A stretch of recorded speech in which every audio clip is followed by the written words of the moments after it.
You might be thinking, well, I don't want to get on stage and speak. No, but at some point you're going to have to talk to a boss and ask for a raise, possibly, or at some point you might have to go in for a job interview, or at some point you might have to lead your children in a certain way, and you need to be able to connect, whether it's at work, at home, in your church, in your community, in your volunteer organization, whatever it is.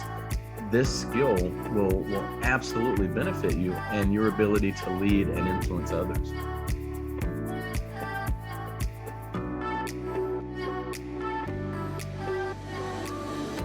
Hey everybody, this is James with the Reaching the Summit podcast, where we take a chance to talk about many of the topics that will help us grow, not just in our professional lives, but also in our personal lives as well.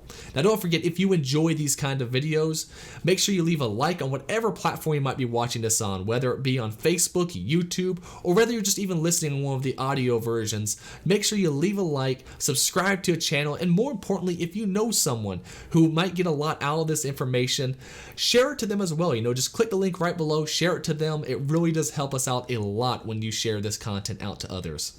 Now, joining me today is, as always, my father, Stacy Barnes. Hey, James, how's it going? Hey, doing fantastic. And today, we're actually going to be going over a topic that I know you at least are just, you thrive in. It's what you do professionally here. And that is how, the importance of really learning the skill set of public speaking. Because, we know that public speaking is not really the easiest thing to get into, but the benefits that come from just having a baseline knowledge of it is tremendous, right?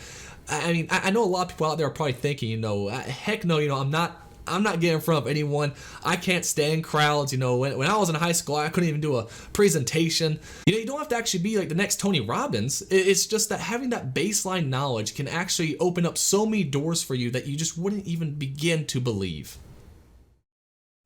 No, you're right, James. And it's a skill set, and there is some knowledge work that goes into it, but it's definitely a skill set. And one of the great things about public speaking is that it is that very fact. It can be learned, and nobody's good at first. Nobody's good when you first do this, but the importance of doing this, it's immense for what it can do for your confidence and for your ability to grow in your profession.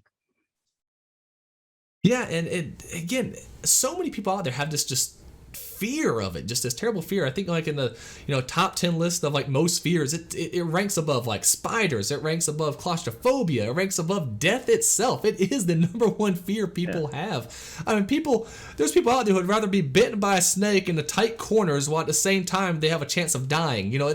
There's so many things people would rather have happen to them before they ever have to get in front of a crowd to speak, which I mean, I guess for us, where we've had at least a little bit, I've had a little bit of experience, you've had tons of experience, it almost seems foreign to us, but I'm sure there was a point, I mean, you didn't just come out the womb reciting, the Gettysburg Address, I take it there was a point where you had to sit there and really learn this talent, and maybe where you might have not been as comfortable with it as you are today. Oh no, I came right out reciting the Gettysburg Address. It's just the way it happens for some. No, that's not how it happens for anyone. You're right. And it is a skill. And like I said, nobody's good when you start. And the only way to truly get better is to study, practice, and actually do it. And it helps to have a coach, a public speaking coach. It helps to study, again, the materials, do things like Toastmasters. But let's talk some, James, just about the overall benefit of how this can help folks. And so, if you don't believe James and I, if we're not the experts here for you that you want to believe, there have been presidents that brought this up. Gerald Ford, for example, said that if he could go back and do two things over again, he would learn to write better and to speak publicly better. If you go back and watch from 2006, PBS did a show with Bill Gates and Warren Buffett. It was called Buffett and Gates Go Back to School. And they're at Nebraska University. And a student asked, you guys run such large organizations. How could someone like me come in and actually, stand out? What would it take? And I think this may be more true now than it was in 2006, but Buffett said, well, it really wouldn't take as much to stand out as you think.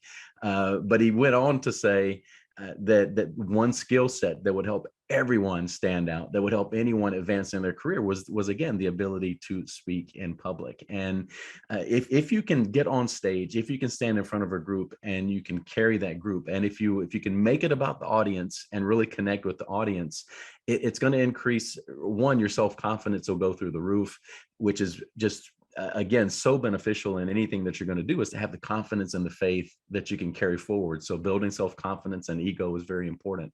It also makes you, whether you're the smartest person in the room or not, people will look to you as being the expert because you stood on stage and talked about the subject. So James, I was just in Dallas MC in a convention. Now, as the MC, I'm definitely not I'm not the arbiter of knowledge at that point. I'm the MC keeping things moving. But on every break, I was getting lots of questions to go deeper into the topics that were being discussed. So just the fact that you can stand up and connect, people will give you more credit than maybe you deserve for what you know and how you can help them. So you've got confidence, you've got people really seeing you as the expert. And again, just that ability to connect with others, you're able to, you're just able to add value on a different level. And so it's added respect. It's so many little things that come into this that make it such an important skill to carry you forward in your professional life. Yeah, and I think, you were mentioning Warren Buffett there. I believe Warren Buffett, I know I'm paraphrasing a little bit, but I think he said that you actually increase your worth to a company a lot of times by about 50% if you even have a little bit of skill in public speaking. They definitely spoke very highly of it. And the different one, it says, it really makes you stand out. Again, with how many people are afraid of doing something like public speaking, if you're willing to just get up there and even just give it a try, again, you don't have to be excellent at it, but just having some baseline ability to do it already sets you apart from the majority. It truly does. And not only does it impact you in that, like you were talking about there when it comes to like your career paths and things like that, but there's also some added benefits to being able to public speak, and one of which I would say is just your own self-confidence. Like when you can get in front of a stage of people, or even in front of a conference room of very important people, and actually deliver whatever presentation you need to in front of them, that confidence that you build there doesn't just end when you walk out that door, right? It continues forward. It continues on. When you're just having a casual conversation with someone, well, it doesn't have to be in front of a massive crowd. Just having a casual conversation with someone, you will find out a lot of your kind of self-confidence is probably going to increase the more you're comfortable speaking in front of lots of people. So I can say, James, let's take this back to, we said Warren or Buffett and Gates go back to school. Let's let James go back to school. So school wasn't your favorite stage of life. We would agree with that, right?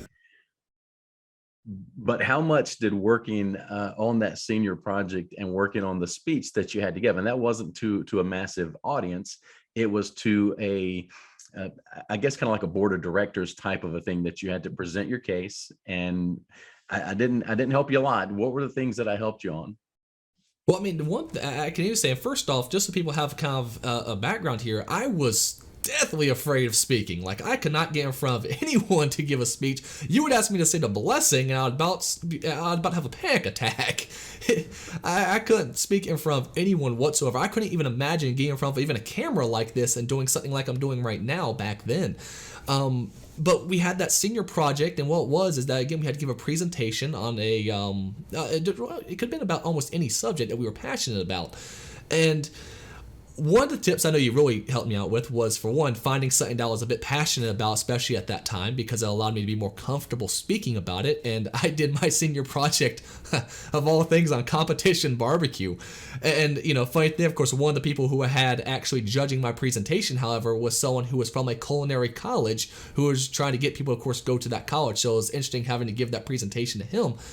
But, the few things I'll say you helped me with was definitely picking a subject that you're passionate about, finding a way to make yourself passionate about whatever it is you're going to be speaking about, finding that intro that can really reel people in. I think you said, just try to find a couple of good adjectives you can throw in there at the very beginning that can just really attract people's attention real well. And I'll say the third thing that definitely really helped is something that you spoke on a little bit earlier, and that was, you are the expert when you're on stage. These people, when they're watching you, They already assume that you know what you're talking about, because why would you be there if you didn't? So if you get to a point where you might, I don't know, maybe stutter where you shouldn't have, or maybe where you have this pause and you're not sure of yourself, it's okay. Because a lot of times you're probably going to notice it, and a lot of times better, or you're going to notice it a lot more than they do at times, right? They already assume you're the expert. They assume everything you do is just a part of what you've already planned to do.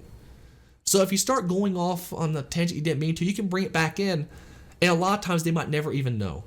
And once you have that, you start becoming more comfortable being on stage. You start getting to a point where you have that confidence to take it wherever you want to take it. And in the end, of course, I got like perfect scores during that presentation. My paper, not so much, but my actual presentation on the project was all perfect scores across the board. And a big part just because when I went up there, I was confident, I was passionate. And to be honest, I had discovered a new passion, which was public speaking. I really found out that, oh my God, this is something this can be enjoyable. This can not only be enjoyable, but it's something you can really thrive in. And when all eyes are on you, that can sometimes for a lot of people might make them feel a little bit, self-conscious. But at the same time, it's also empowering. I mean, think about it. You are the leader in this situation. All eyes are to you. We always, I think, fantasize all the time about, oh, if I was in charge, I'll do X, Y, and Z. Well, this is your chance. You're in charge.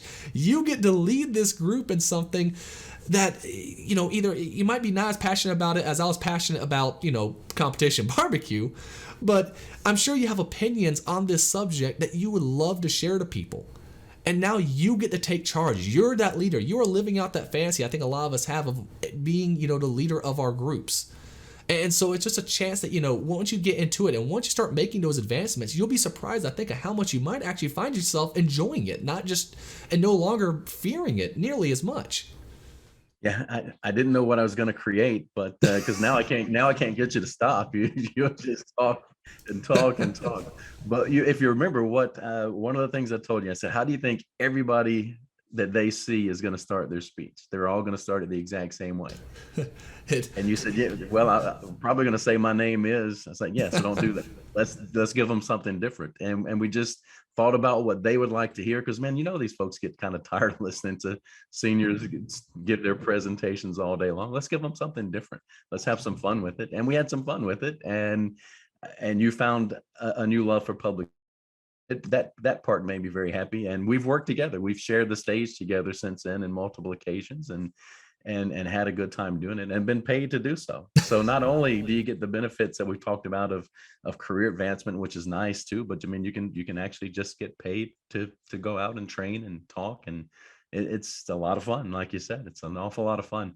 The benefits do compound as well, and so again, what we're trying to, when you learn to communicate, you learn to connect, is what we're trying to do, is connect. And so whether it's one-on-one or with a small group, a team that you're trying to lead, or from a stage with thousands of people, the goal is the same, is to connect with the person or people that are across from you.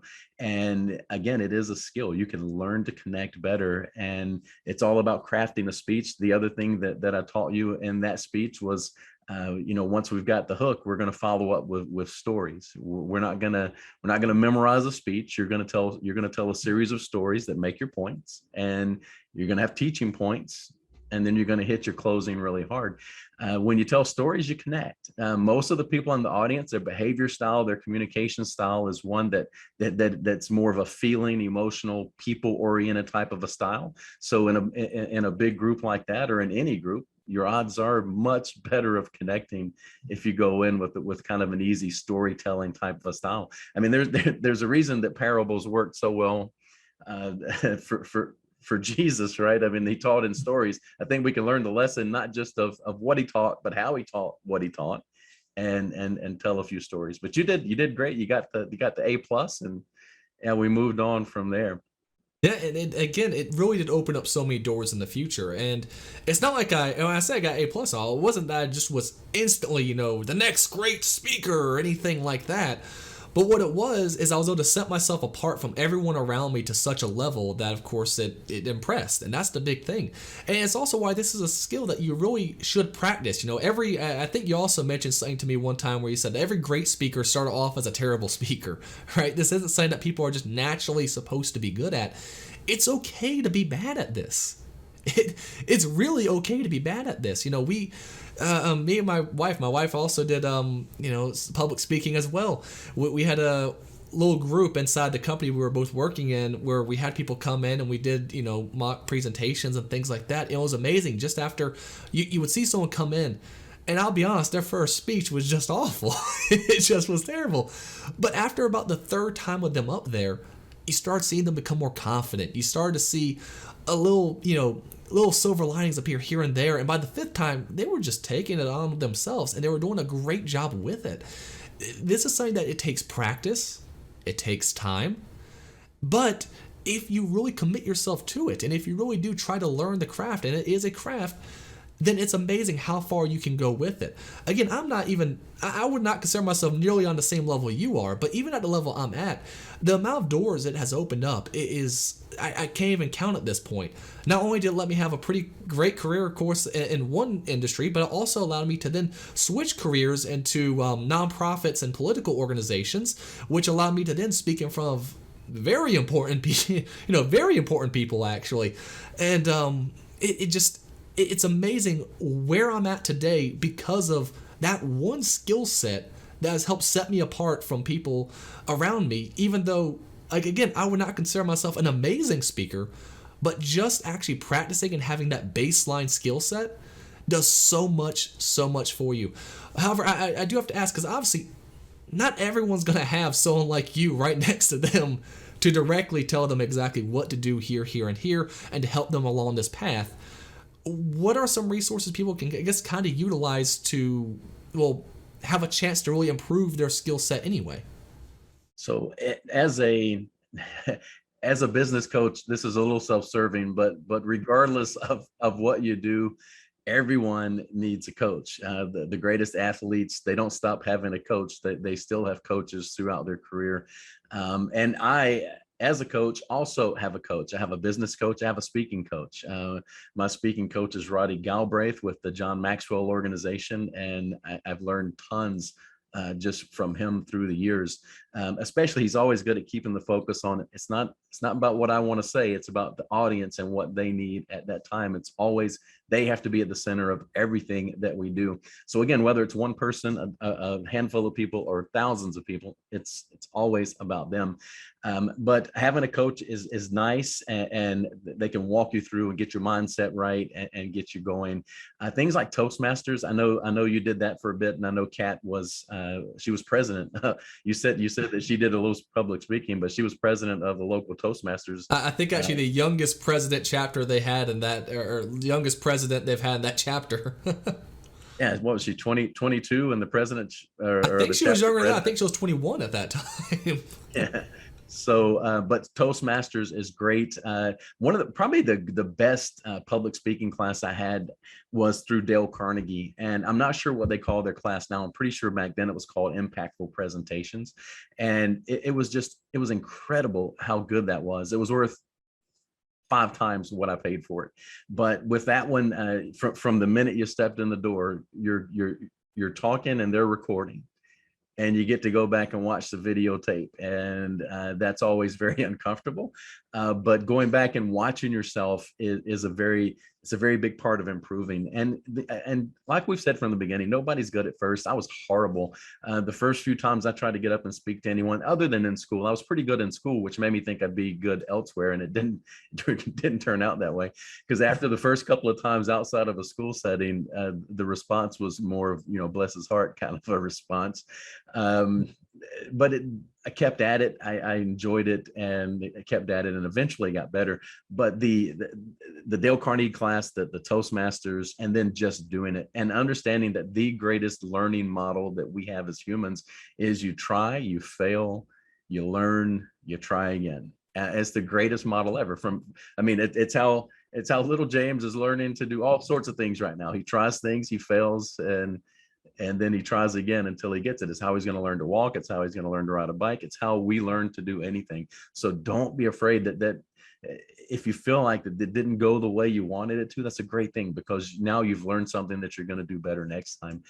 But the classes are good, and there's lots of books. So there's books like this one from John Maxwell, Everybody Communicates, Few Connect.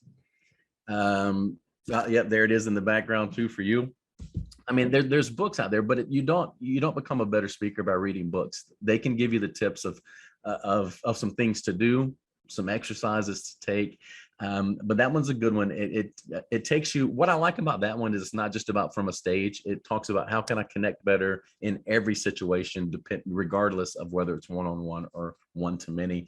But that's a good one. Audible. If you go to the great courses on Audible, there's some great public speaking courses through the college courses that you can get on Audible. And so there's tons of resources out there. And then, I mean, good Lord, the wealth of knowledge that's just out there on Google.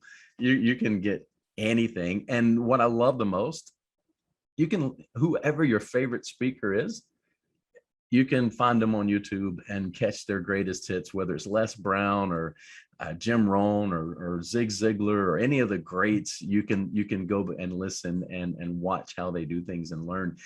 But as you're watching others, I love watching others. I love taking whether I'm in church watching the preacher or anywhere, I'm always looking for something I can take and use. And so that's not always positive. I may be in the church situation when I should be thinking about really what's being said.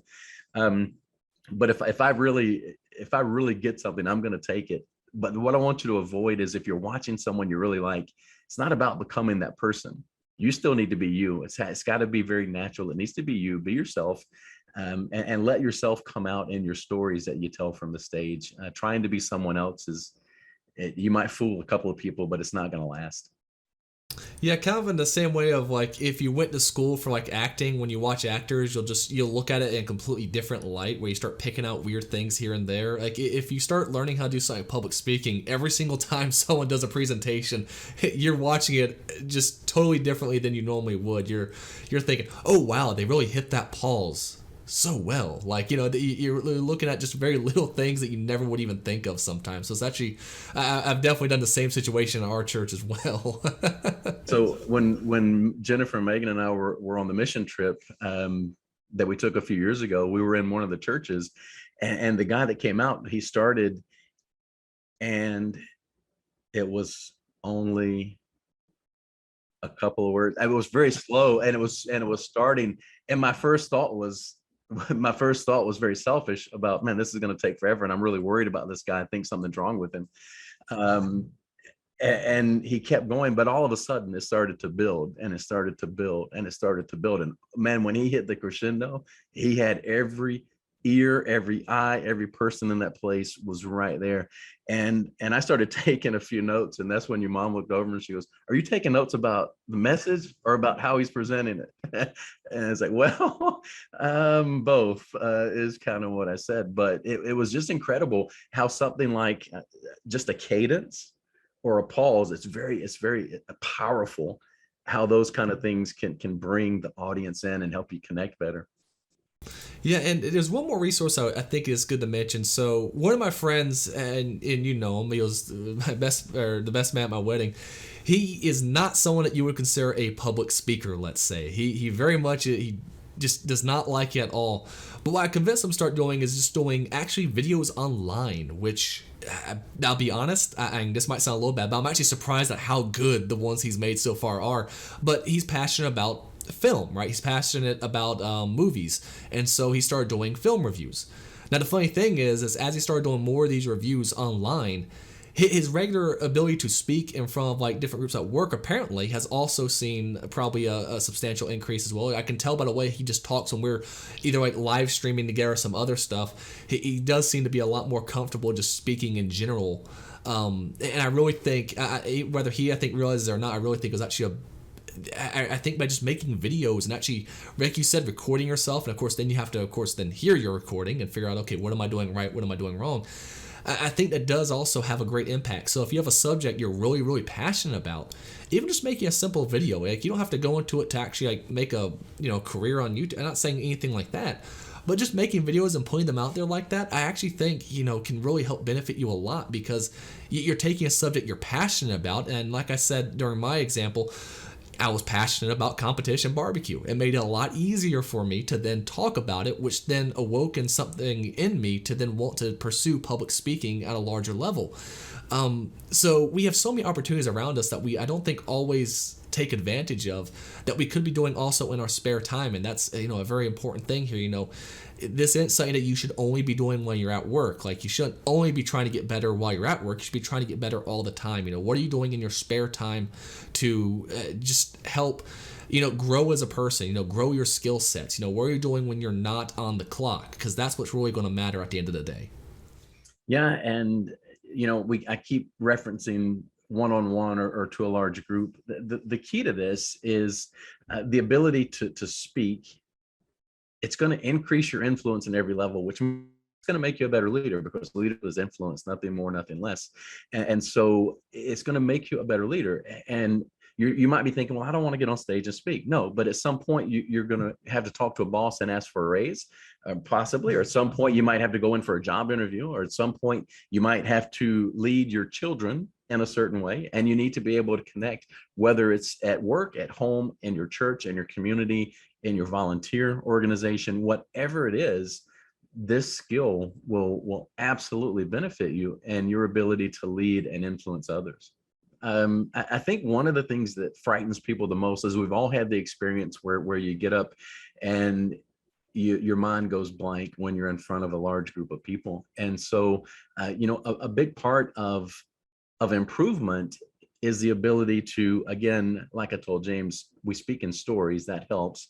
But understanding the fact that the ability to connect with others is about a lot more than just the words we say.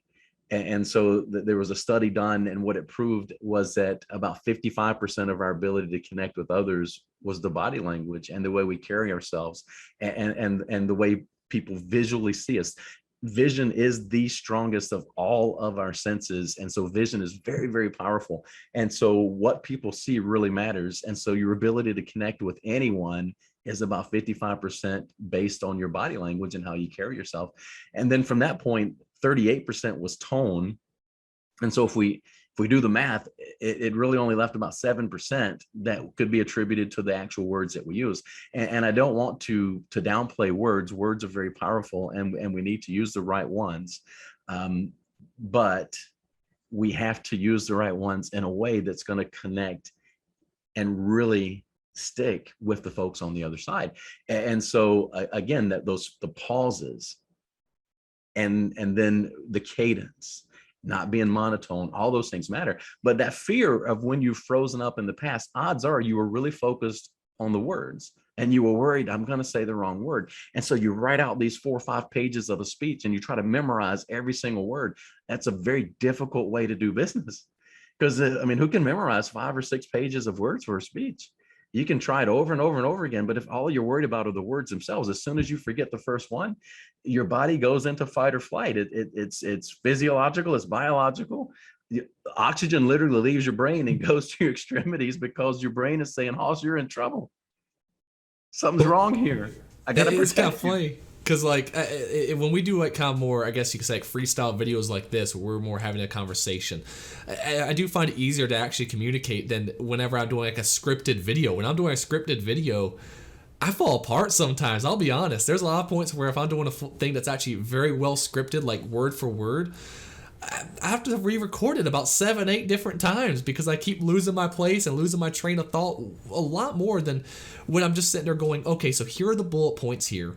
I just start talking about it and try to find a natural way to transition the best I'm able to. It's amazing the difference that can really make.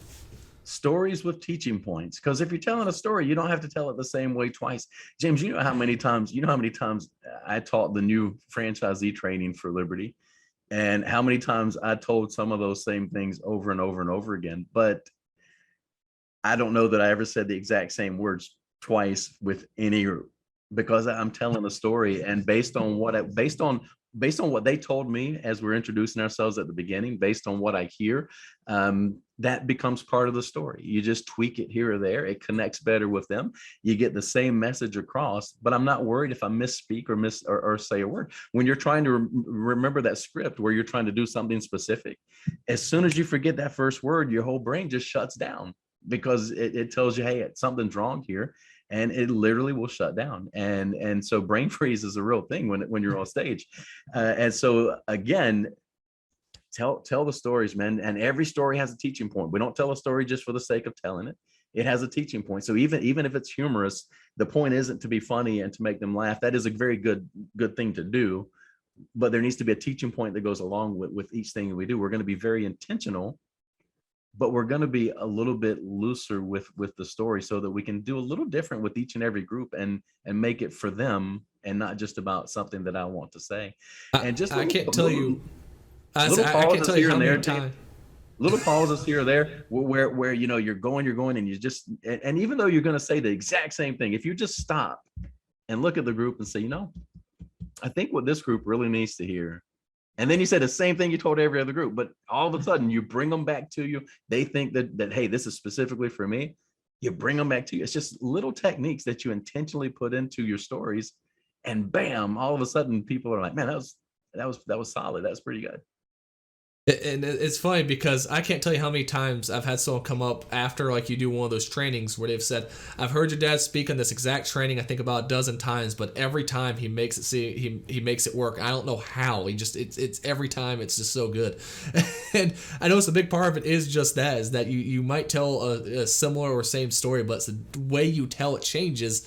And the way you deliver it to each audience changes based on maybe some of the interactions you might have had prior to the presentation itself, where, that's just kind of good, just kind of good practice in general is to know your audience, where you'll figure out, okay, well, this person's struggling with this, and this. And well, if I just simply change up just a little bit to that, what these people are really working with, I can tell the same exact lessons, the same exact story, but in a way that really hits home for them.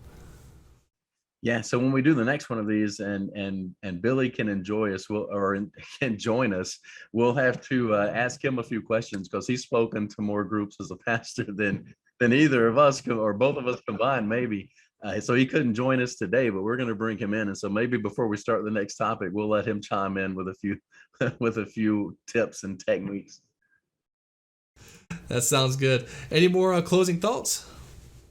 Well, just going back, just remember how valuable this can be. I mean, if you want to become a better leader, if you want to have better influence in every situation you can get to, if you want to build your own self-confidence, if you want to build your ability to earn, whether it's within your organization or maybe taking something like this on as a profession, these are just some of the benefits that come along with being better as a public speaker. And presidents and people of great stature have backed us up on this and said this was the one skill that they would attribute to being the most important skill that they learned. And the last thing that I'll say is it is a skill, regardless of where you are today. If you're the best in the world or you've never spoken in your life, you can get better than where you are today.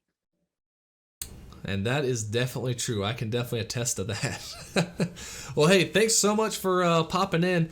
And for, again, just a reminder for everyone who's watching, if you're really taking away something from these videos, make sure, of course, you leave a like again, as well as leave a comment below. Maybe what's some things that maybe, you've learned along the way if you've actually had some opportunities to do public speaking, as well as, what are some topics that you would like to hear us discuss more of? What are some, challenges maybe that you're having when it comes to your business or maybe in personal development that maybe we can hopefully help address?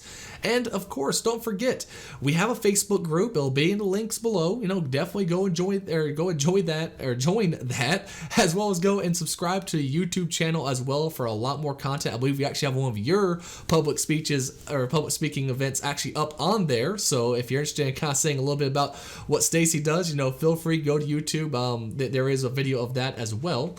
And besides that, please, join us next week where, we'll be going over some more topics and we'll be looking forward to seeing you all again real soon. See you next week.